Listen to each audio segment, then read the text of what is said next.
Bonjour à tous et bienvenue sur Usitility. Aujourd'hui, nous allons voir comment jouer à MuMonarch 6 sur PC en utilisant le tout nouveau BlueStacks 5, qui est conçu pour une vitesse fulgurante et une action de haute intensité.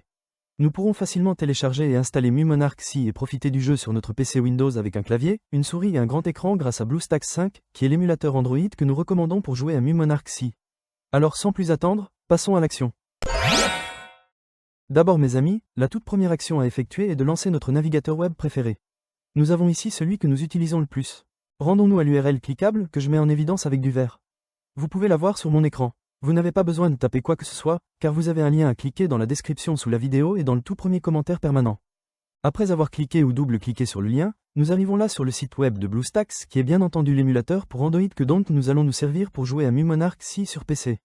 Comme vous pouvez le remarquer ici, l'utilisation d'un émulateur pour Android présente quantité d'avantages: contrôle personnalisé, instances multiples, synchronisation de ces instances, macros, scripts, FPS élevé, et j'en passe. Il est temps de commencer le téléchargement de MuMonarch 6 en cliquant sur le bouton Jouer sur BlueStacks que j'ai surligné avec du vert. Nous cliquons ou double-cliquons après sur ce bouton. Sans surprise pour moi, le téléchargement débute et s'achève aussitôt et voilà, notre téléchargement est fini. C'est un fichier exécutable. Ce que nous allons faire est de démarrer l'installateur, aussi nous allons cliquer sur ce fichier à exécuter. Si nous avons un ordinateur fonctionnant sous Windows 10, il nous faudra accorder l'autorisation d'apporter des changements au système. Nous sommes d'accord donc nous donnons la permission. Je réduis mon navigateur pour bien mieux accéder à l'installateur.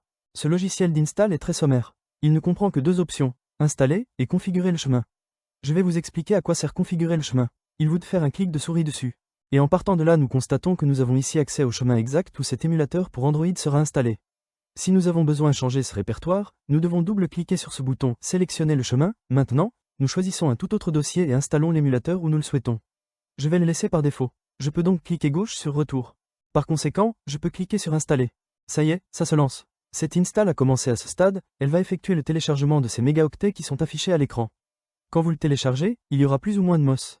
La vitesse de téléchargement sera plus ou moins prompte en fonction de votre internet et de la rapidité des serveurs de l'émulateur. Maintenant, cela va très vite. Le téléchargement est terminé et on passe maintenant à la phase d'installation. Avec BlueStacks 5, vous pouvez même réduire l'utilisation de la RAM en un seul clic. C'est particulièrement utile si vous rencontrez des problèmes de performance. En outre, vous pouvez activer le mode écho pour profiter d'une utilisation du CPU réduite de 87%, d'une utilisation du GPU réduite de 97% et d'un multitâche plus facile. Comme vous pouvez le constater, BlueStacks 5 est conçu pour offrir stabilité et performance lors de longues sessions de jeu. L'installation est déjà terminée pour moi. Dès lors, cet émulateur pour Android s'est lancé de lui-même. Si vous regardez avec attention, en bas, on peut voir la barre de progression qui va avancer et quand elle arrivera à la fin, notre émulateur Android sera lancé pour la toute première fois. En réalité, l'émulateur pour Android s'est déjà lancé, le voilà pour la toute première fois. Avant même de poursuivre, comme vous le voyez, il a créé deux icônes là sur le bureau de ma machine de test. Le BlueStacks ainsi que le BlueStacks multi-instance. Notez que l'icône BlueStacks est celle qui nous intéresse. Chaque fois que nous souhaiterons exécuter MuMonarch 6 sur notre ordinateur Windows, nous ferons un double clic sur cette icône et lancerons l'émulateur Android. L'icône BlueStacks multi-instance vous permet de lancer plusieurs instances d'émulateurs. Et avec le nouveau gestionnaire multi-instance amélioré de BlueStacks 5 en mode écho, les joueurs peuvent exécuter plus d'instances de jeu plus rapidement et avec moins de lag. Sans plus tarder, passons à la phase suivante, qui se trouve être obligatoire, je veux parler de l'accès au Google Play. Pour cette étape, nous devons aller ici, System App, ensuite nous double-cliquons. De plus, nous devrons cliquer un ou deux fois sur Google Play anciennement appelé Android Market. Comme vous pouvez le noter, le Google Play Store anciennement appelé Android Market s'est évidemment lancé. À présent, nous devrons nous connecter. À présent que nous sommes arrivés à cet endroit, nous sommes tenus de faire la prochaine étape qui sera exigée par Google. Aussi nous cliquons ou double-cliquons sur Connexion.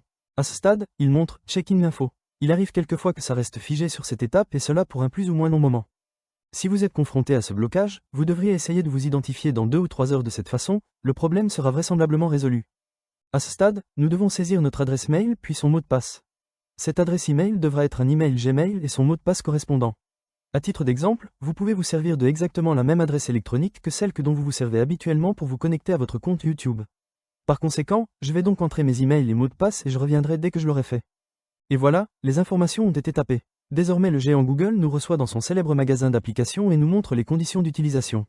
Nous allons les accepter en cliquant avec la souris sur l'option « J'accepte ». Puis, il nous invite à sauvegarder sur le cloud. Vous pouvez très bien laisser la petite case cochée, ainsi cela créera une sauvegarde des données de cet appareil généré par l'émulateur sur Google Drive, le cloud Google. Pour ma part, je ne vais pas cocher la case, mais libre à vous de la cocher. On clique une ou deux fois juste sur J'accepte. Google Play Store anciennement appelé Android Market s'est démarré par défaut et sans intervention de notre part. Afin d'installer un jeu ou une toute autre appli Android, nous devons visiter le bureau de notre émulateur Android en cliquant sur l'icône désignée en vert. Puisque nous avons accédé au bureau de l'émulateur pour Android, nous découvrons que nous avons à notre disposition ce bouton Installer le jeu. Nous cliquons une ou deux fois sur le bouton que vous voyez ici. Juste ici, nous voyons notre jeu. Sans plus attendre, cliquons une ou deux fois ici même sur le bouton Installer, que je surligne maintenant en vert. Alors l'install est sur le point de se lancer. À partir de maintenant, notre émulateur Android va récupérer le jeu et lancer l'install du jeu, cela peut prendre un certain temps ou bien être très rapide. Ceci dépendra de notre connexion Internet. L'install s'est achevé avec succès. À ce stade, rendons-nous sur le bureau de notre émulateur en cliquant ou double-cliquant sur le bouton que je mets en évidence avec du vert, dans le but de initier MuMonarch C pour la première fois. Nous arrivons maintenant sur le bureau de notre émulateur, et nous sommes prêts à cliquer un ou deux fois sur la nouvelle icône de l'app MuMonarch C qui a été générée. Notre jeu est démarré pour la toute première fois. C'est top, je peux cliquer un ou deux fois à n'importe quel endroit sur cet écran et aussi me servir du clavier. Je vous montre le réglage du volume de l'émulateur Android. C'est juste ici. Nous pouvons voir l'icône d'augmentation du volume et l'icône de diminution du volume, grâce à cela nous ne dépendons pas du volume de Windows pour monter le son ou baisser le son de l'émulateur. Ensuite, pour apprécier au max cette expérience de jeu, nous avons la possibilité de basculer le jeu sur ce grand écran, pour cela nous avons deux possibilités. Voilà la toute première occasion où nous double-cliquons sur cette icône que je vous mets en évidence en vert. À cette étape, élargissons cet écran en laissant une bordure tout en haut, une à droite et une tout en bas. Quand on a envie de lancer ce jeu ou une toute autre appli Android mode plein écran, on peut cliquer sur cette icône. Et là nous aurions tout ce qu'il faut pour lancer notre jeu en plein écran. Afin de repartir du mode plein écran, il suffit d'appuyer sur la touche F11. Ensuite nous voilà retournés, sans surprise, en mode écran habituel. Laissez-moi maintenant vous parler du mapping du clavier qui est vraiment très captivant. Ainsi, nous pourrons nous servir du jeu beaucoup plus aisément. La première chose à réaliser consiste à cliquer sur notre icône de clavier. Et à cet endroit, vous allez pouvoir réaliser les réglages indispensables. En ce qui me concerne, je vais aller à l'essentiel en conservant la configuration usuelle, néanmoins si vous désirez la modifier, vous pouvez le faire sans aucune difficulté. Comme vous pouvez le remarquer, cet émulateur pour Android est complètement traduit dans notre langue.